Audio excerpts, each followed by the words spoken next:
you've got to do your due diligence, just like you would from a financial standpoint, whatever the case is. A lot of times marketing is kind of left off like, okay, yeah, I'll just do marketing. But understanding what's been done, how things have been structured in the past is critical to realize how big is this going to be? Are you starting from scratch?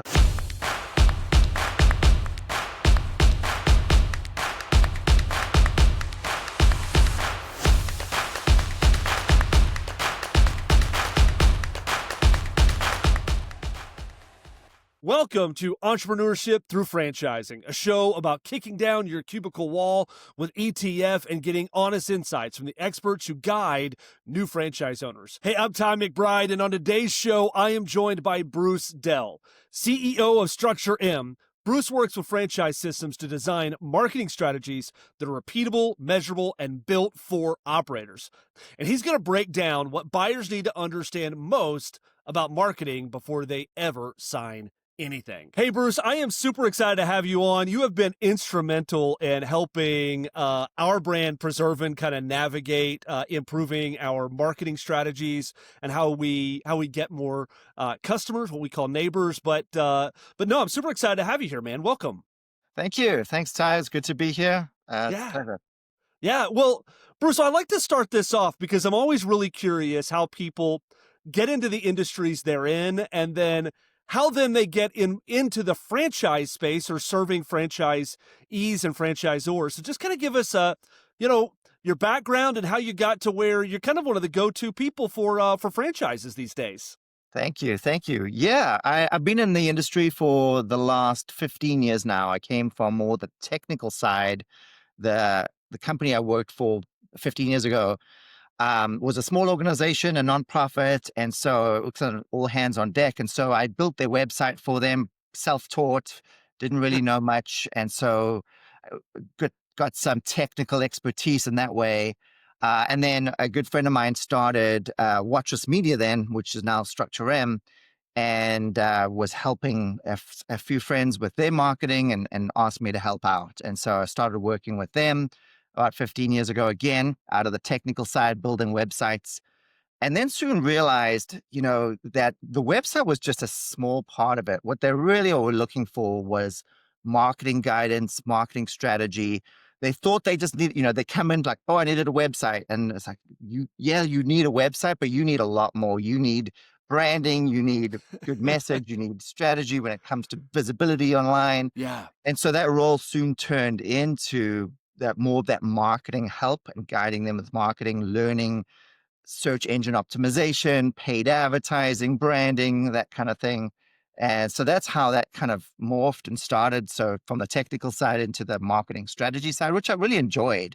Yeah. I enjoyed the figuring out, the problem solving that a lot of these companies, and really seeing the difference that can make to organizations.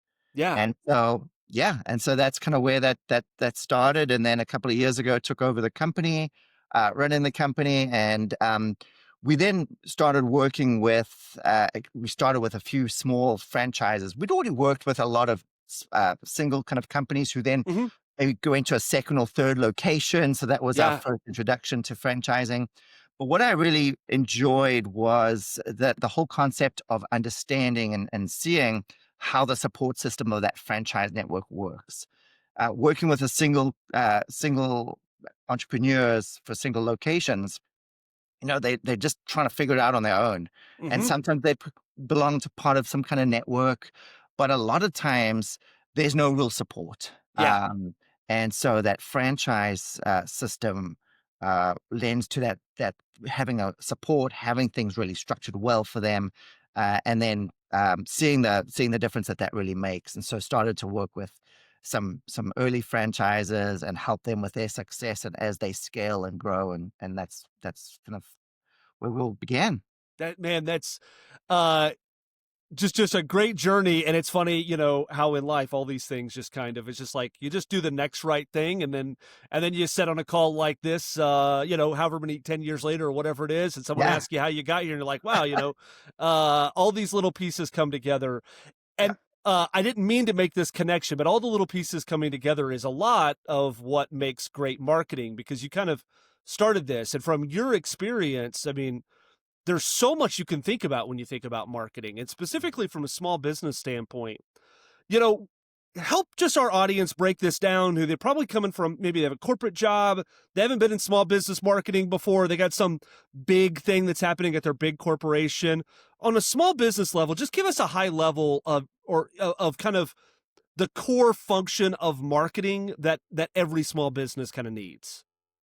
Yeah, absolutely. Marketing a lot of times people will naturally just jump to like, I just want leads. Leads will Yeah. come in, and that's what marketing is. And there's really um, a big foundation that is needed before that happens.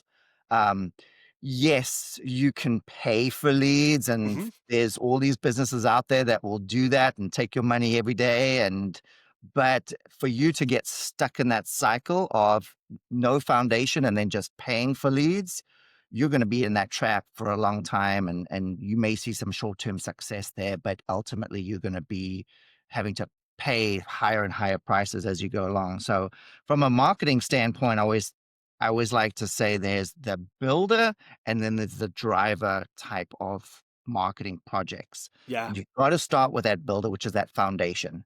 Because once you have a solid foundation with anything in life, right? Once you Hmm. have that solid foundation from a marketing standpoint, the building task or the driving tasks after that help help just accelerate that growth and help Yeah. move versus the survival of your company is based on that. So from a marketing aspect and inbound marketing specifically, obviously digital marketing is kind of core uh, Hmm. non-negotiable now, whereas I think a couple of years ago a lot of people were still like, oh yeah, we still do a lot of kind of traditional marketing and Uh-huh. that has its place. But from a digital marketing aspect, I would say to make sure that you do those fundamentals right, those building tasks right, which is very much branding, website creation, core content generation, strategy, and understanding your customer, understanding your messaging, understanding where your customer is and how they're getting in their information.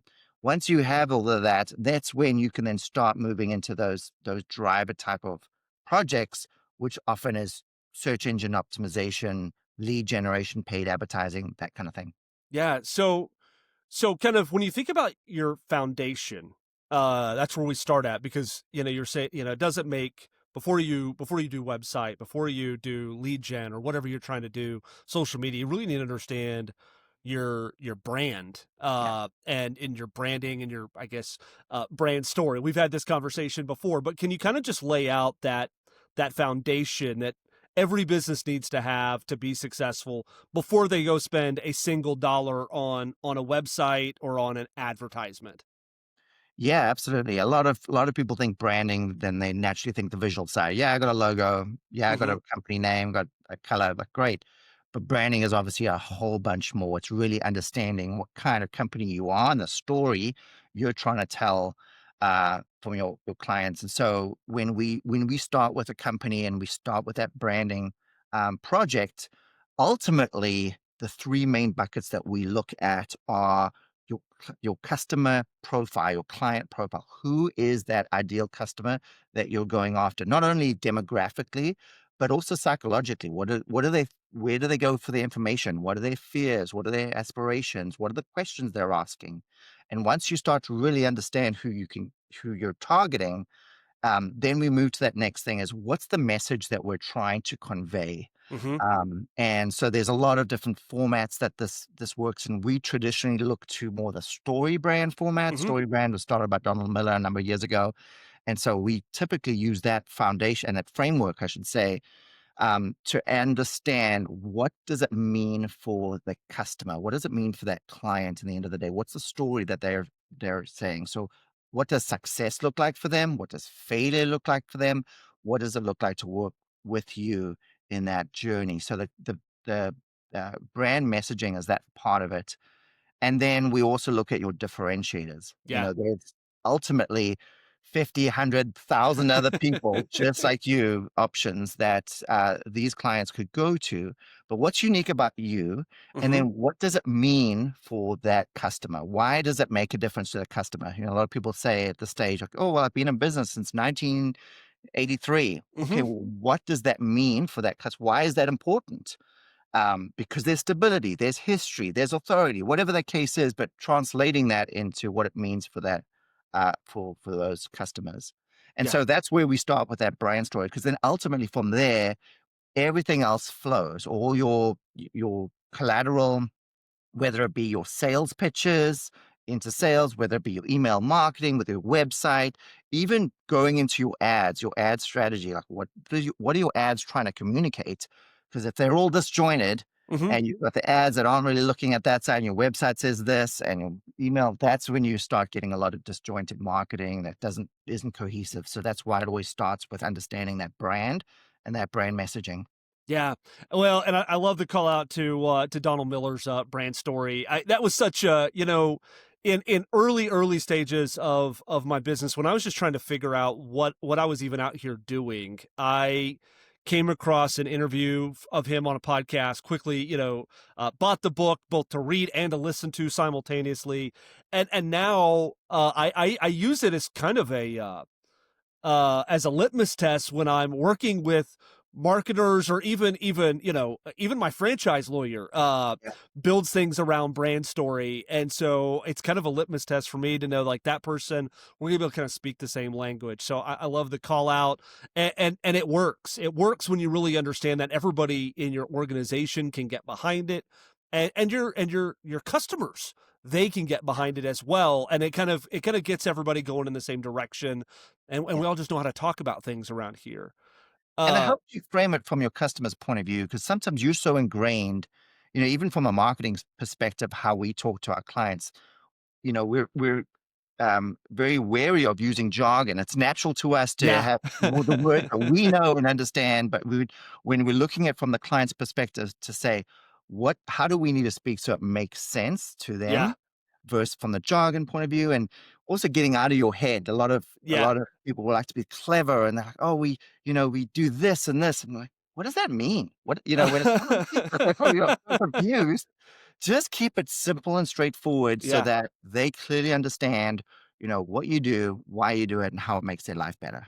Yeah, man, that's so good. And it really transitions well into my next question. So I know that you have an extensive background in developing brand stories and websites and marketing strategies for a number of different companies. And a lot of folks on this podcast or listen to this podcast probably are going through a similar situation that I went through about 10 years ago, where you're ready to be an entrepreneur. You're ready to go out and do this thing. You've got a corporate background. You feel like you've got more that you can give, and you're looking at different opportunities. And one of the really kind of the things that has become really popular recently is this idea of go acquire an existing business, something that's got a customer base, it's got some market reputation, but it has an owner that's ready to step down, retire, or something like that.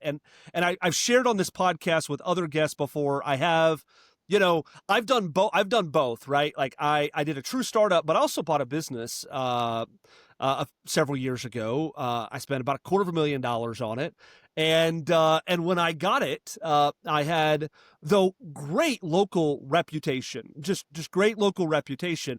But I also had a website that the founder of the business had built himself in like 1998, Yeah. and I had this overwhelming task, right? Of, I've got this business and I'm ready to like bring it to market, Yeah. but I've got to get like so many things done, right? So I've got, because brand stories in my head. Well, I got to write a brand story for this, and I got to get the website updated. And one, it's going to take a lot of time. It's going to cost a lot of money. So walk through, because I'm guessing you've done some stuff similar to this, probably from some light updates to some full on redos. Yeah. Kind of walk through what this would look like. You buy a business, you're in a situation like me. Maybe it's not as bad as 1998. Maybe it's just 2008 was the last time they did it. But walk us through what that looks like, and kind of the lift that's required to kind of bring a legacy business into kind of the modern age and be relevant today. Yeah, absolutely. And from when you're buying a business, you've got to do your due diligence, just like you would from a financial standpoint Right. and whatever the case is. A lot of times marketing is kind of left off like, okay, yeah, I'll just do marketing.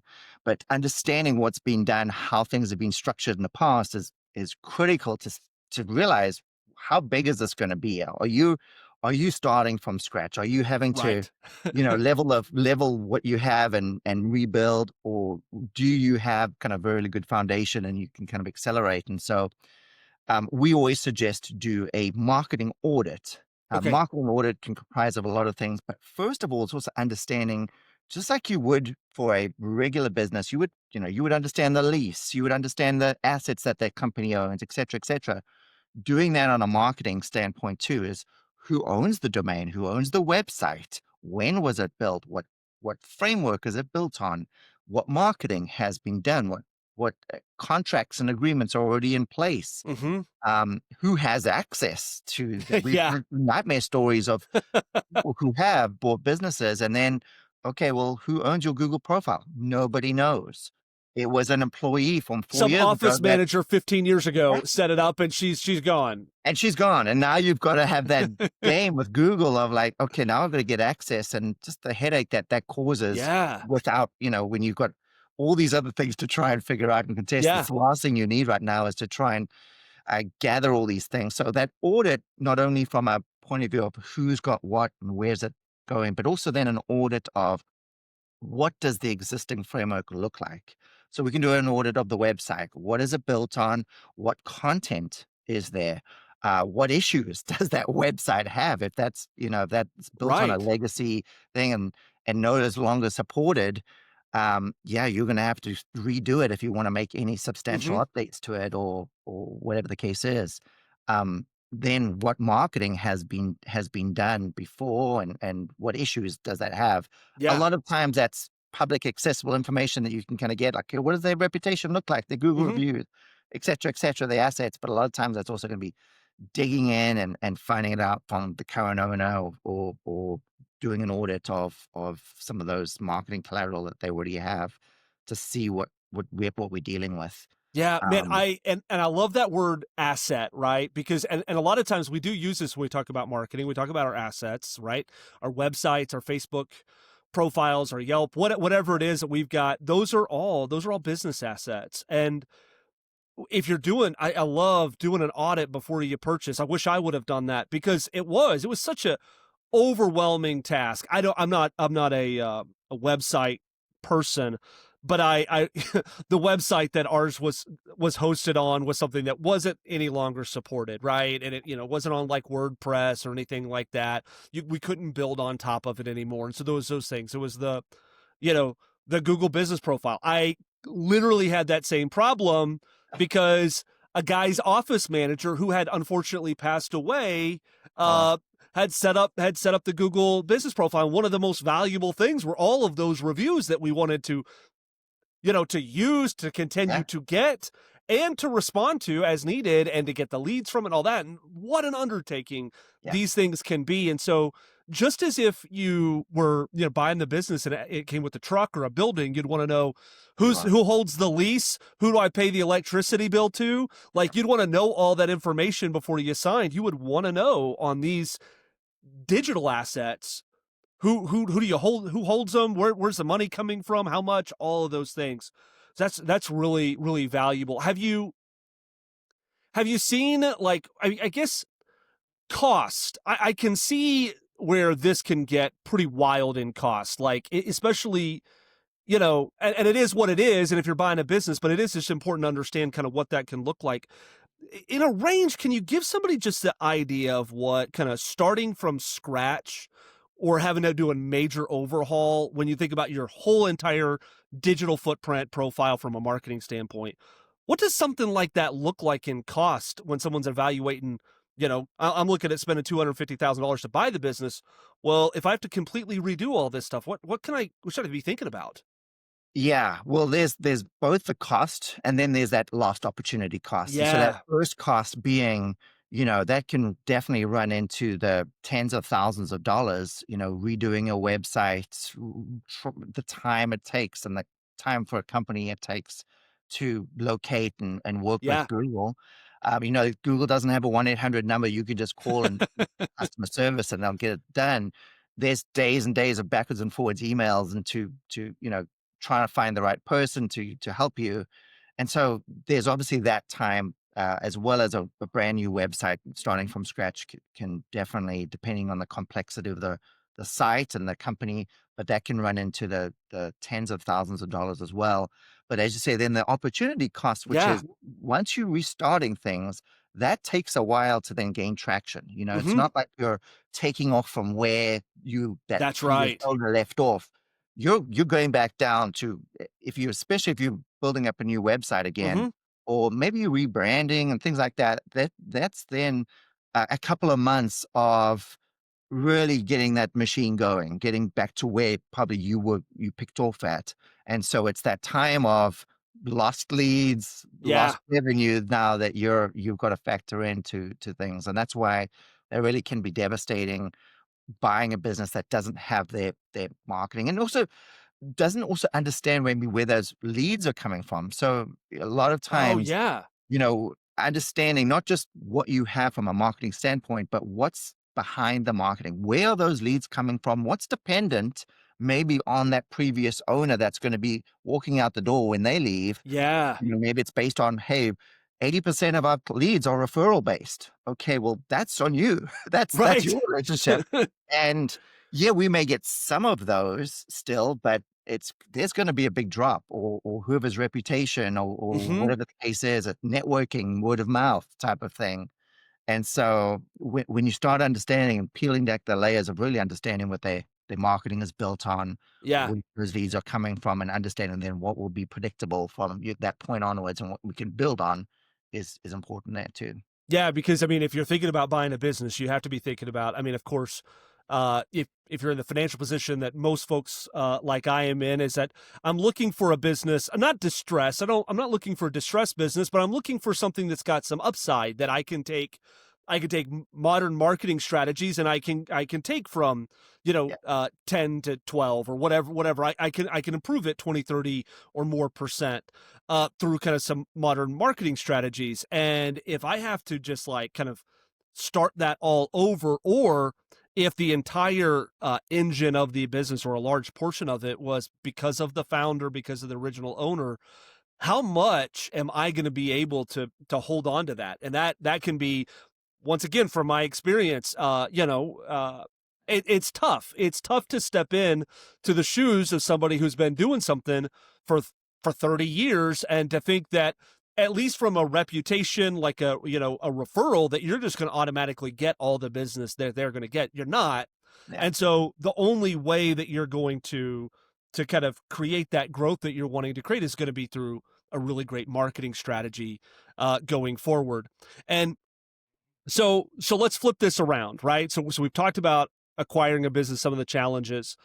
Let's talk about what that looks like. And you've worked with some really, really great franchise brands that are seeing huge growth, both in the growth of the franchise system, going from, I know one brand in particular you guys have worked with went from just a few, not even like just a dozen locations or something like that, to well over 100, and their franchisees performing very, very well. What's the difference that makes when you step in? So maybe you make that same investment like I did. You make that $250,000 investment, and now you step into this thing. There is an element of a franchise that I've got to start. I got to build it up. Mhm. But in some of these businesses, like the one that I'm thinking of that you guys worked with, I don't have to do it in my marketing. So kind of lay out that difference from a franchisee's perspective, the person buying in. Yeah. Yeah. So like I said before, when you look in those builder and driver type of projects, when you do buy into a franchise, a lot of that foundation is there, that groundwork is there. They're very intentional about having a system that is then able to be replicated and expanded upon with different locations, but that foundation is solid. They have a brand, which is Hmm. important as well. That all of that has been laid out, and has a system of that is easy to be replicated. Yes, Yeah. there are always nuances based on location, et cetera, but those are minor compared to starting off from scratch and figuring this out from day one. You Yeah. have a website, you have a brand, you have a messaging, you have a domain authority, and I use that from an SEO standpoint, which is, hey, this brand is already established. Hmm. Now, taking this established brand and starting in a new location, you're already 5 steps ahead. And so, which is very important. And so, and then, as I said, the strategy has already been discussed and worked out. Okay, we're seeing that this model is just prevalent to this kind of advertising. Maybe it's Facebook or Meta, or maybe it's LinkedIn because it's a more B2B, Hmm. or Google. And so having a strategy that again is has been worked out and understood and is working in other areas is really reassuring coming into it. Like Yeah. you're coming into that stage already knowing that there's a couple of little nuances, a couple of things. Yes, you're building that local thing up, but it's completely different to where you would have to be started from scratch. So just kind of at a tactical level. So Uh, let's say somebody is investing in a franchise, becoming a franchisee of a brand that works with a company that but the franchisor works with a company like StructureM. yeah. Uh, what does that first few months look like? Like how does that look like from just the how this thing gets implemented from the very beginning? Yeah, so the programs that we design with our franchise brands are designed specifically for that, to say, hey, what will it mean for a new company to come in? What does that onboarding look like? Which is maybe creating some of the local profiles, maybe it's your Google business profile, your Facebooks, et cetera, et cetera. But that's already been laid out. Here's the best Hmm. practices that we're going to do start with. Here's all the brand collateral that we're going to add from day one. Here's the structure that we're going to create. And then here is that game plan that looks like for those first few months, including timing. What does timing look like? So if you're looking to open shop on X date, let's work backwards and to say, what is the typical timeline that is needed to start advertising, to get those leads in the door so that day one, when you open, you have something started. You're not again like, okay, I'm lighting the fire now.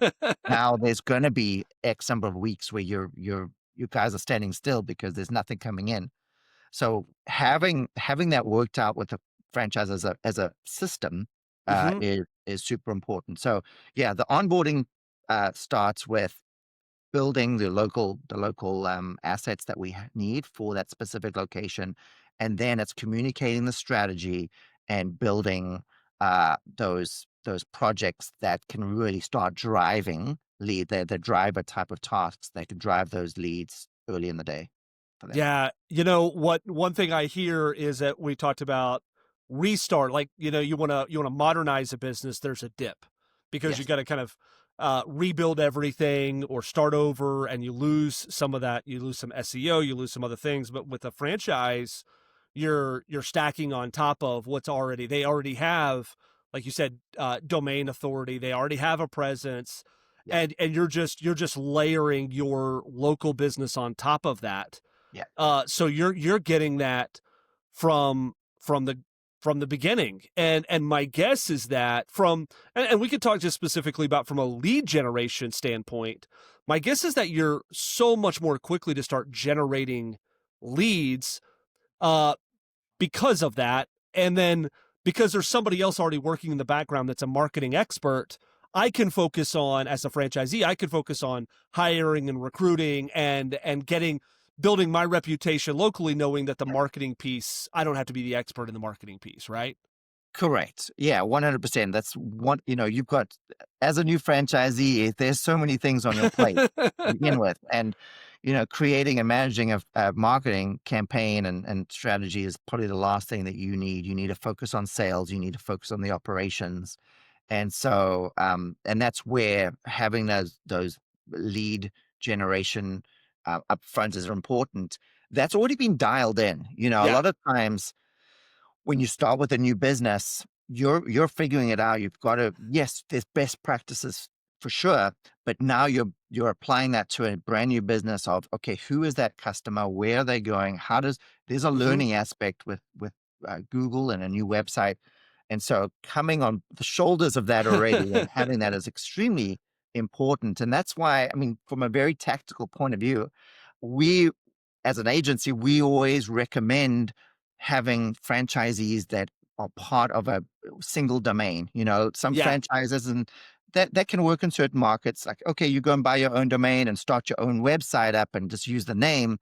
We're always an advocate of jump on that main domain name, have a single website, because that strength of an existing brand will accelerate and propel you more than ever. Again, you're not starting with a brand new Hmm. website with Google that's taking months to gain traction and for Google to understand. You're just adding a localized page to an already strong domain and a strong brand, and the results you can get from that are tend to be a lot quicker than the other way. So Yeah. it's those small tactical things that Yeah. are important there too. No, and it's, from, once again, kind of going to a lot of the folks that I talk to, we need businesses that can generate profit. We need businesses. Most all the people that I know, they've got families, and so they need businesses that can generate income. And if I have a pre-built kind of marketing strategy, and to your point, it won't be perfect. There's going to be some local nuance that I'm going to have to communicate to the marketing company. But if I've got something that's already kind of locked in and ready to go, I can work on optimization of that, but I can also focus on building my local business, because regardless of whether you start a franchise or start from scratch, all of this is a lot of work. Yeah, But it does reduce that amount of work. And I think that there's a bonus of shared cost, right? Like, yeah, it doesn't cost the franchisee near what it cost. Like we talked earlier about, tens of thousands of dollars. A franchisee, I mean, they have fees that they pay, but they're not going to be building a website. That's not going to be one of them, right? yeah. Yes, absolutely. We did a study not too long ago, actually, that looked at what would this program cost from a franchisee who started their own, like, if that wasn't part of a franchise, that they had to start their own business, and it was, something like 10 or 20 times what they were currently paying. Wow. And because again, that you're coming in with an already established brand, already established presence or website, and so that's extremely valuable. Yeah. And part of that cost analysis that you've got to make sure you're doing that due diligence as you're comparing Yeah. maybe two things like, hey, what value does that bring to me that I don't have to do all this? Yeah. And I have a proven system already that is going to generate those leads a lot earlier on. And then we haven't really touched on this, but it also then has that dialed in from a reporting standpoint. Oh, Like, wow. okay, all Yeah. those leads, I'm understanding what's happening to those Yeah. leads. It's not just I'm getting a random email saying you have a lead, and now that's maybe that's already integrated into your CRM. That's already integrated with lead generation or nurturing kind of side with your CRM, where they're getting out emails or they're getting nurtured, that kind of thing. So having that all structured and set up as well is a big part of that post the lead coming in. Yeah. There is so much to this, right? Like, there Yeah. is so much to it. And I want to read this study here. This sounds great, just because that's always something that I thought, having been on the other side of it. Once again, doing the startup thing, I know the cost, but I don't think it's just not something that is often thought about enough. Uh, so what we're talking about right now is the best version, right? Like, I think you guys lead a great example of, and the franchise ors that are working with you, they're really thinking about, how do we build this thing together? How do we get economies of scale, and how do we deliver that to the franchisees? And one of the challenges is when you're evaluating any franchise opportunity. Almost all of them that I know of are going to have some sort of fee for marketing. And sometimes that looks like a certain dollar amount a month. Sometimes that looks like a percentage of top line revenue. It can be a lot of different things. And so this is, having to market is built in. And a lot of franchise ors have a lot of requirements around how you market, for the, just kind of like what Bruce was sharing, that, you know, uh, brands like that Bruce works with have really thought this through. So they just want to make sure everybody uses it so they can get the economies of scale. But there can also be the scarier side. Yeah. What if I'm made to pay fees, 5%, 7%, or more? Uh, but it's not great. It's not been well thought out. They haven't wrote a brand story. They don't know what they're talking about. How can I, because, once again, I don't, I can only look into this so much, but what are some of the things I can look for during my discovery process, during my evaluation process, questions I can ask that would help me understand on this franchise system, is it going to be worth the fees that I'm paying for? Yeah. No, that's spot on. And so there's definitely some questions you should be asking up front before making this decision. Um, Questions that ultimately will help understand what's been done and what is done. So asking those questions, what has been done from a brand standpoint, what projects, what marketing has been done in the past, and also what is continuing to do. Mm-hmm. It's important for franchise brands to continue refining their marketing, building their website, making updates. And so a lot of times that doesn't get communicated well to the franchisee.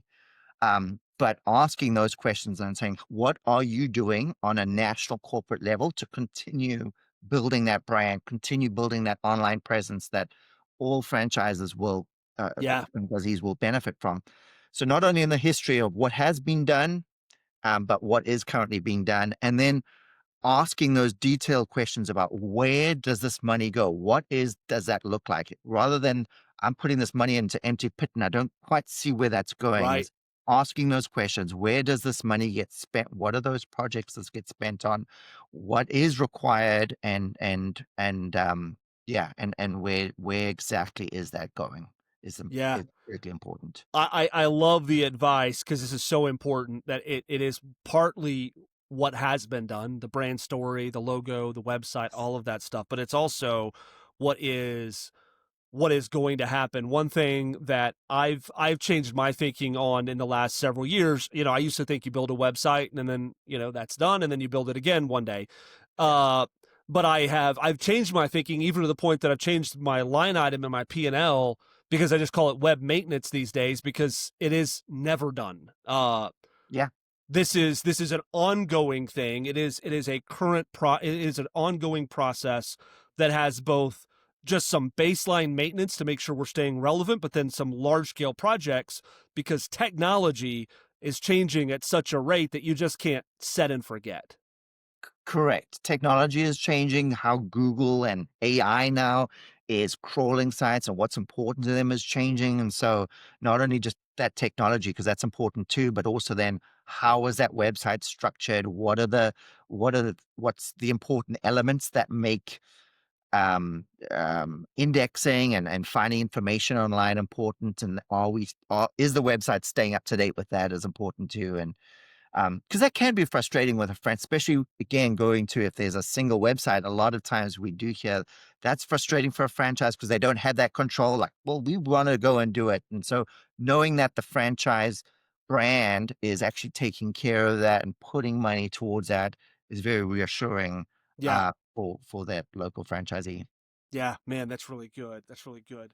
So, uh, and this is just I'm just curious, and I'm going to ask this question because a lot of times, as soon as it feels like you say you're a business owner on your social media or whatever, and then you go to your first chamber of commerce meetings, or whatever you're getting involved with, Yeah, before you know it, you are being bombarded yeah, with uh well-meaning and but oftentimes not well-meaning, everybody from your local person who knows how to do Facebook yeah, to the guru on social media that's telling you a hack about how if you'll just say these like magic words inside of a reel you'll get organic track, whatever. yeah, It can feel very, very overwhelming, and I've had this conversation with a number of the franchisees I've worked with, is like, preemptively just be ready because you are going to be told in 100 different ways how this other company, this other thing, this other magic trick is going to make your marketing work. And I think that that's a huge challenge for business owners because you're getting all this, like, you're just getting inundated with this stuff. How do you decipher through all this noise? I mean, maybe, they're working with a company like you, but you're not on my Instagram nonstop telling me about how I should do it differently. How do I yeah. decipher through all that noise and understand what what's valuable information out there when in just this age of everybody saying, AI this or TikTok that or whatever it is. How do I clear the noise? Yeah, so I think you're spot on with preempting that and being aware that that is going to happen, and they get sneaky and sneakier. They're gonna call on behalf of Google, Uh-huh. and trying to help you, and before you know it, you've signed up for something you don't know what it is. So, yes, and all of those, when it comes to sales, they're all designed to find something subjective and do the scare tactic. Oh, you're not being found online, and here, there's some big problems with your website we're noticing, Yeah. et cetera, that I get people I've got a report that shows they'll send me an correct. email. I've got a report that shows that such and such and such and such Yeah. and I know my numbers because I work with a company that sends me a report that tells me how I'm tracking digitally. So I have that, but they'll send me reports that will tell me about the gaps that I have and how they're going to fix it. Yes, and so, you're right, and that's the first step, is just to preempt that and to understand that that is gonna happen, and that's where the value of, again, being part of a franchise brand is having that support of saying, "Hey, guys, I'm hearing this.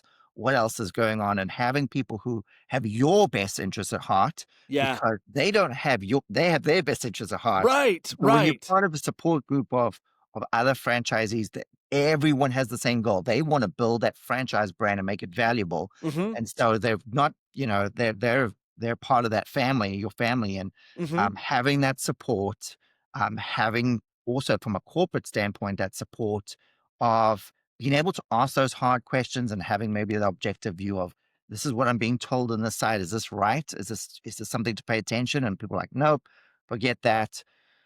Is incredibly valuable. So to always beware when you see a lot of those.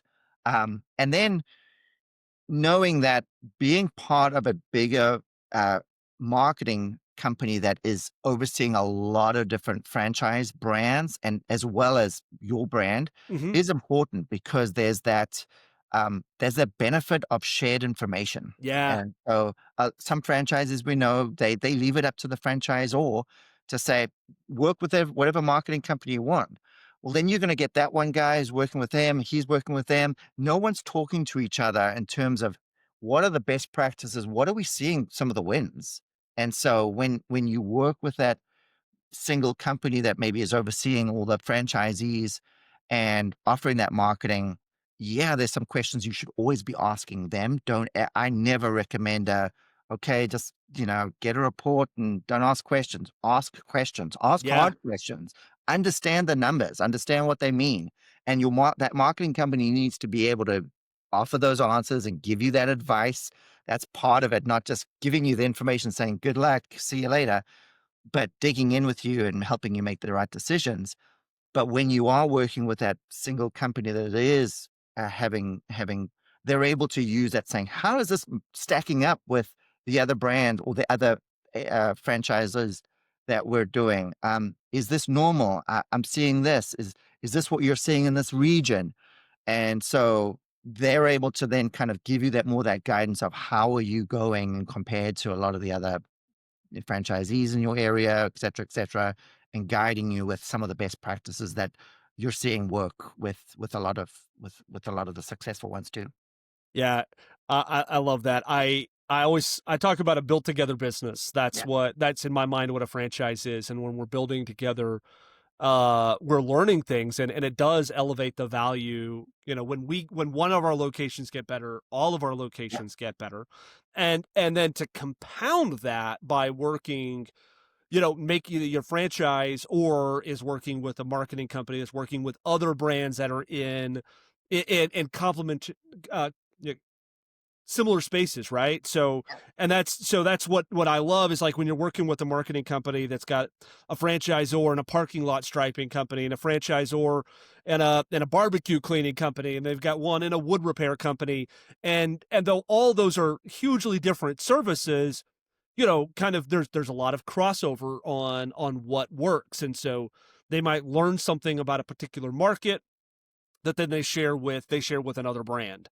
yeah, and then internally the brands are sharing what's working and what's not. And when you have That's what I don't know what the value of a franchise system would be if you've got everybody doing their own thing. Like, why pay if everybody's going to do their own thing? Then just do your own thing, Yeah, and just do a straight startup because it's really the value that when everybody comes together, everybody's value goes up, everybody's return. Because if Atlanta's doing well, my location can do well. Because their reputation is strong, therefore my reputation is strong. It's just such a key part of franchise. And I really appreciate you just kind of helping us clear the noise because and for anybody that's listening to this that is in the stages of starting business, just get ready. Just yeah, get ready. It is relentless. It is relentless, and they will suck your budget dry. yeah. And it's not the challenge here is that most of them aren't bad ideas. The truth is that it's all good ideas. It's just nobody can do all the good ideas. True. Yeah, exactly. And they're going to promise you the world. And Yeah, always be careful of that as the guy who's too good to be true. Like, oh, yeah, okay. And so having, again, having that support where you're able to get that advice, like, hey, here's what I'm hearing and seeing, yeah, and they're like, warning, warning. yeah. But when you have, yeah, having that network of people that have your back is important, I ultimately. tell I tell business owners and franchisees and everybody the number one key to success in marketing, at least in my opinion, is consistency. That is what works is consistency. And the truth is that like all things work if you want to fully commit to being an influencer and that's how you want to do it, that'll work. If you want to commit to like old, do a just ton of direct mail can work. All of these things, there's an element where all things work Yeah. if you just go all in and commit to it. And really, so then ultimately you're deciding, well, what thing should I commit to and which of those can give me the highest ROI? Digital works really nice because it is easy to track ROI Correct. to know if it worked. And then when you can track ROI, you can turn the knob when you're ready for more. That's what's cool about digital.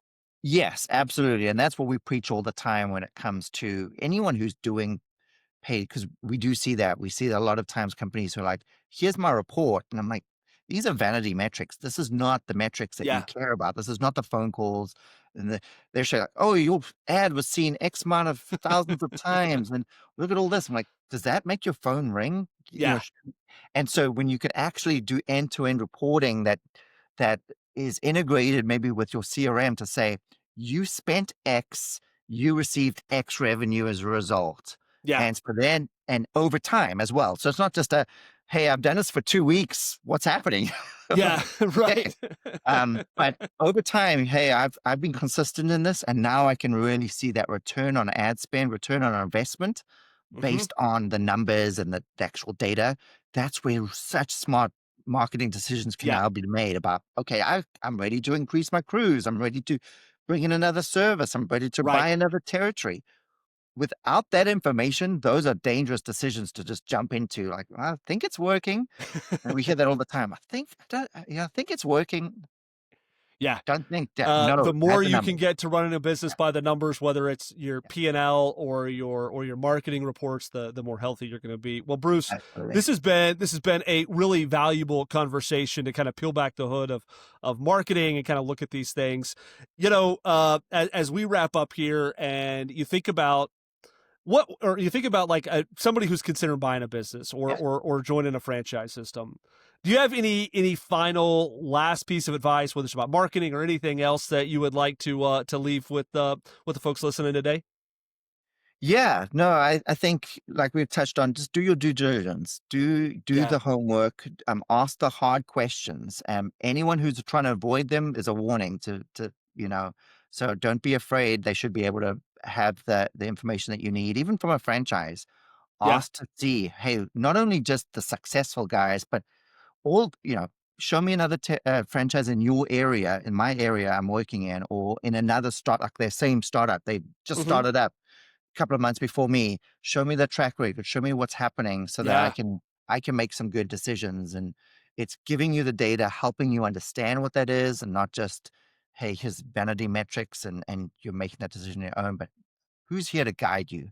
yeah. Where does that strategy come in? Who's here to help you? And so partnering with someone important that can guide you through those decisions is really important to do. Yeah, Bruce, great recommendation. Validate. Always pick up the phone. That's the best part about franchising is you can pick up the Yes. phone and you can talk to another owner and you can say what's working, what's not working. Tell me what I need to know before you ever sign. And that is something that you cannot get when you buy somebody else's business. Bruce, thanks for your time, man.